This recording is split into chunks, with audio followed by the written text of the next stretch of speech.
सभी को नमस्कार। मेरे नए वीडियो में आप सभी का स्वागत करती हूँ। आशा करती हूँ आप सब अच्छे होंगे। चलिए कहानी शुरू करते हैं। नारियल की जन्म की कहानी। प्राचीन काल में सत्यव्रत नाम के एक राजा राज करते थे।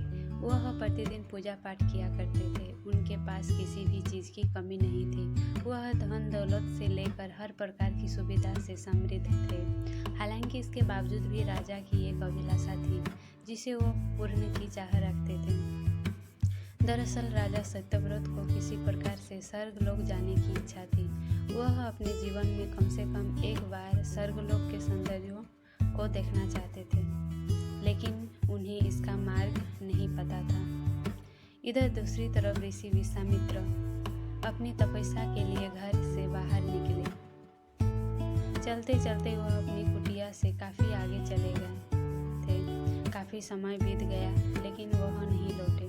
इस कारण उनका परिवार भूख और प्यास से तड़प रहा था। राजा सत्यव्रत को जब यह पता चला तो उन्हें ऋषि विश्वामित्र के परिवार के पालन पोषण की जिम्मेदारी ले ली।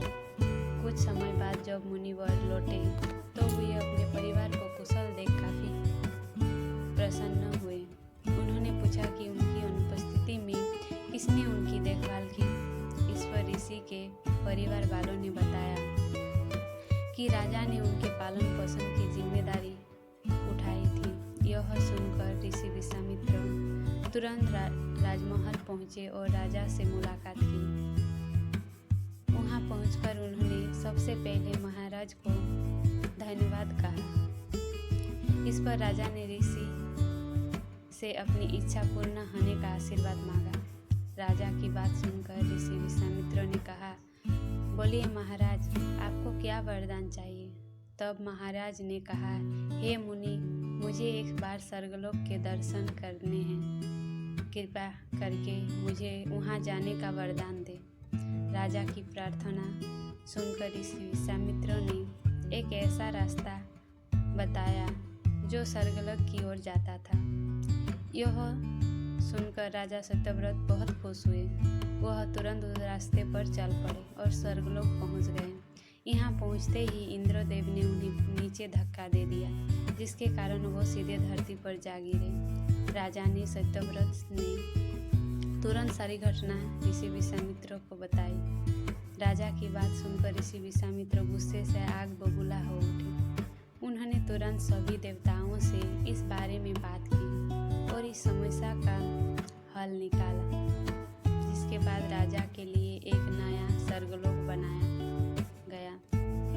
नए स्वर्गलोक को पृथ्वी और देवताओं के स्वर्गलोक के बीचों बीच स्थापित किया गया था, ताकि किसी को परेशानी न हो। नए स्वर्गलोक से राजा सत्यव्रत तो बहुत खुश हुए, लेकिन विश्वामित्रों को एक चिंता लगातार सता रही थी। उन्हें डर था कि नया स्वर्गलोक कहीं जोरदार हवा के कारण गिर न पड़े।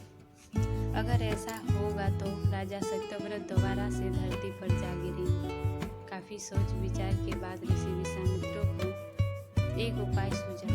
उन्होंने नए स्वर्गलोक के नीचे एक बहुत लंबा खंभा लगा दिया ताकि उसे सहारा मिल सके। ऐसी मान्यता है कि एक स्वर्गलोक के नीचे लगाया गया खंभा एक विशाल पेड़ के तने के रूप में बदल गया। यही नहीं, कुछ समय पश्चात जब राजा सत्यव्रत की मृत्यु हुई तो उनका सिर एक फल में तब्दील हो गया।